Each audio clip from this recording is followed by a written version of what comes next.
Takwa ibarat rambu-rambu jalan yang akan mengarahkan perjalanan agar kita selamat sampai tujuan. Dan takwa juga merupakan bekal yang paling baik dalam menjalani kehidupan di dunia, bahkan kehidupan kelak sukses di akhirat. Takwa menjadikan kita ditempatkan di posisi yang mulia, yakni di sisi Allah Subhanahu wa taala. Sebagaimana Allah berfirman dalam surat Al-Hujurat ayat 13, Bismillahirrahmanirrahim. Inna akramakum indallahi atqakum. Sesungguhnya yang paling mulia di antara kamu di sisi Allah adalah orang yang paling bertakwa. Tentunya di bulan ini semua jamaah haji Indonesia mempersiapkan untuk bisa melaksanakan ibadah haji ke Baitullah. Bahkan berbagai persiapan pun sudah dilakukan oleh para jamaah.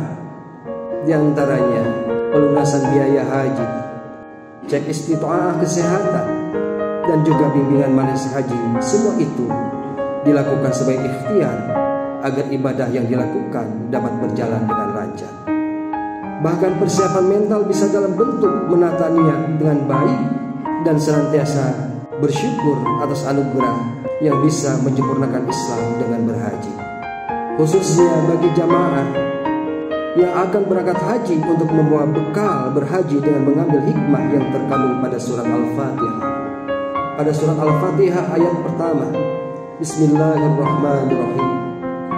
Dengan nama Allah yang Maha Pengasih lagi Maha Penyayang. Ayat ini mengingatkan para jamaah haji bahwasanya untuk mengawali aktivitas dengan niat yang baik karena Allah Subhanahu wa taala. Bahkan jangan sampai salah niat. Terutama niat kita harus ditanamkan dalam hati untuk beribadah kepada Allah Subhanahu wa taala. Oleh karena itu, maka tanamkanlah dalam hati kita untuk memiliki niat haji karena Allah Subhanahu wa taala dan mengucapkan bismillahirrahmanirrahim. Rasulullah sallallahu alaihi wasallam bersabda, Al-hajjul mabrur laisa lahu jazaa'un illa al-jannah. Tidak ada balasan yang layak bagi jamaah haji mabrur selain surga. Hadis riwayat Al-Bukhari. Alhamdulillahirabbil alamin. Segala puji bagi Allah, Tuhan semesta alam. Ayat ini mengingatkan agar setiap orang yang akan berhaji harus memperkuat syukur atas anugerah bisa melaksanakan ibadah haji ke Baitullah. Dengan takdir Allah lah para jamaah haji Indonesia bisa melaksanakan ibadah haji, melaksanakan rukun Islam ke Baitullah. Maka senantiasa kita selalu bersyukur kepada Allah untuk mengucapkan Alhamdulillahirabbil alamin. Ar-Rahmanir Rahim, yang Maha Pengasih lagi yang Maha Penyayang. Dan ayat ini mengingatkan bahwa kita bisa berangkat ke tanah suci merupakan wujud nyata sifat Rahman dan Rahimnya Allah Subhanahu wa taala. Sifat kasih sayang ini juga yang harus terus dipegang kuat dalam diri jamaah, terutama pada saat melaksanakan ibadah haji, dengan senantiasa saling membantu antar sesama jamaah yang lainnya dan bersikap lemah lembut dengan tidak berbuat rafas atau berbuat maksiat. Malik Yaumiddin, pemilik hari pembalasan. Dan ayat ini mengingatkan kita bahwa berhaji merupakan miniatur dari janji Allah Subhanahu wa taala, bahwasanya akan mengumpulkan manusia di padang mahsyar saat hari kiamat atau hari pembalasan esok.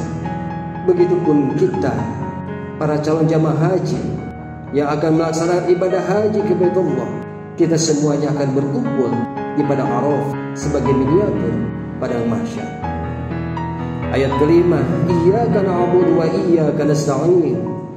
Hanya kepada Engkau lah kami menyembah dan hanya kepada Engkau lah kami memohon pertolongan. Ayat ini menyadarkan bahwasanya siapapun yang berhaji untuk benar-benar pasrah dan hanya Allah lah zat yang bisa menolong dan disembah. Kepergian para jamaah haji jauh ke tanah suci mestilah harus berpisah dengan sanak keluarga, berpisah dengan para sahabat-sahabat, tetangga-tetangga, dan orang-orang yang kita kenal. Sehingga kita perlu menyadari bahwa pertolongan Allah yang kita harapkan agar kita selamat dari berangkat sampai pulang kembali ke tanah air dengan keadaan sehat walafiat dan selamat sampai ke tanah air tercinta. Ihdinas shiratal mustaqim, bimbinglah kami ke jalan yang lurus. Ayat ini memberikan inspirasi agar para jamaah haji senantiasa berdoa dan berusaha untuk senantiasa mengikuti aturan-aturan yang diberikan selama ibadah haji, agar selalu berada dalam koridor dan aturan yang ada, sehingga haji kita semuanya menjadi haji yang mabrur dan mabrurah dan diterima oleh Allah Subhanahu wa taala. Shiratal ladzina an'amta 'alaihim ghairil maghdubi 'alaihim waladdallin, yaitu jalan orang-orang yang telah Engkau beri nikmat, bukan jalan mereka yang dimurkai dan bukan pula jalan orang-orang yang sesat. Ayat ini menjadi motivasi bagi para jamaah haji untuk senantiasa menjaga dan memaksimalkan nikmat, bisa melaksanakan ibadah haji dengan baik. Jangan sampai jamaah haji kufur, terutama kufur nikmat, dan tidak menjalani ibadah dengan rasa syukur sehingga mendapatkan murka dan tidak mendapatkan hasil ibadah untuk peningkatan kualitas diri. Mari kita doakan, mudah-mudahan para jamaah haji Indonesia yang akan melaksanakan, terutama yang akan berangkat ke tanah suci, semoga beliau-beliau para jamaah haji diberikan kesehatan oleh Allah Subhanahu wa taala, diberikan keselamatan oleh Allah Subhanahu wa taala, dan dijadikan haji yang mabrur dan mabrurah. Dan tentunya kita yang belum bisa melaksanakan ibadah haji, mudah-mudahan Allah Subhanahu wa taala mentakdirkan kepada kita semuanya untuk bisa melangkahkan kaki kita ke tanah suci. Amin. Allahumma amin.